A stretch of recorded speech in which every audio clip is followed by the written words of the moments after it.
وبالآخرة هم يوقنون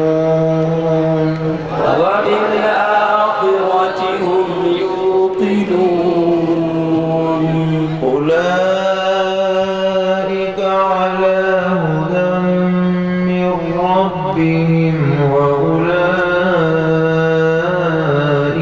هم المفلحون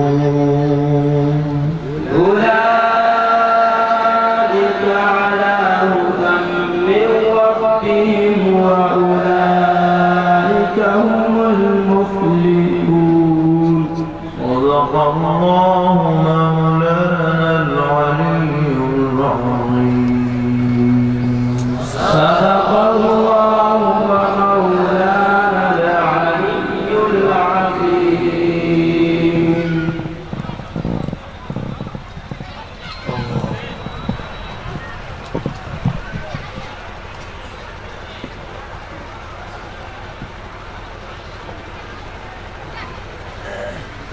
इस आखिरी दर्स के बाद अब इंशाअल्लाह आपके सामने